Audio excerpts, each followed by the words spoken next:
पिछले दिनों नारी 2025 एक रिपोर्ट आई थी, जिसमें कि सुरक्षा से संबंधित मानकों को लेकर एक रिपोर्ट प्रकाशित हुई थी। और इसमें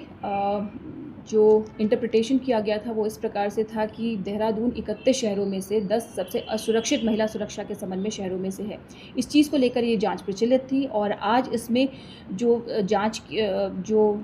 स्टडी की गई है P value analytics private limited की तरफ से, उनके जो मैनेजिंग पार्टनर हैं, उनके रिप्रेजेंटेटिव मिस्टर महीम सिसोदिया यहाँ पर जांच के संबंध में आए थे और उनके द्वारा जो पूरा डेटा है, जो पूरा एनालिसिस है, उसके साथ वो यहाँ पर पहुँचे थे। उनसे जो प्रश्न उत्तर किए गए, उनके द्वारा जवाब दिए गए और साथ ही उनको ये बताया गया उनके द्वारा कि ये जो पर्पस था इसका स्टडी का, ये पूरी तरह से एकेडमिक था और एकेडमिक होने की वजह से सैम्पल साइज़ जो था उसी के अकॉर्डिंग था। और जो भी इनके द्वारा डेटा दिया गया वो जो जांच के पर्पस से पूरा सफिशिएंट था, पूरे जो सैटिस्फैक्ट्री आंसर्स थे इनके द्वारा दिए गए हैं। और इसमें ये भी बताया गया है कि महिला सुरक्षा के संबंध में अगर स्टडी के हिसाब से भी देखा जाए तो देहरादून सुरक्षित शहरों में से है, क्योंकि उसमें अगर स्टडी की बात करें तो जो हैरेसमेंट है वो नेशनल परसेंटेज 7%, जबकि देहरादून का 6% है। और इसी तरह से अगर पुलिस एक्शन की बात है तो नेशनल एवरेज 11% है, जो कि देहरादून का 41% है। तो इस मामले में काफ़ी बेहतर है।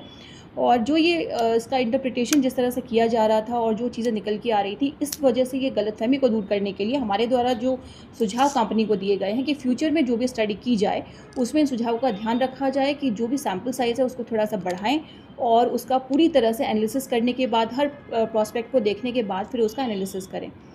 साथ ही जितने भी स्टेक होल्डर्स महिला सुरक्षा से संबंधित हैं उनको भी इसमें शामिल किया जाए और साथ साथ उनके सजेशंस भी लिए जाएँ। इसके अतिरिक्त जो इंटरव्यूज़ हैं वो टेलीफोनिकली के साथ साथ ही इसमें जो फ़ेस टू फ़ेस इंटरव्यूज़ हैं वो ज़रूर लिए जाएँ। तो ये जो सुझाव दिए गए हैं, इस पे जो कंपनी है उसके रिप्रेजेंटेटिव जो आए हैं मिस्टर महीम सिसोदिया, वो पूरी तरह से कंपनी की तरफ से इस चीज़ को एक्सेप्ट करते हैं कि फ्यूचर में जो भी स्टडी की जाएगी इसमें इन चीज़ों का ध्यान ध्यान रखा रखा जाएगा। जाए।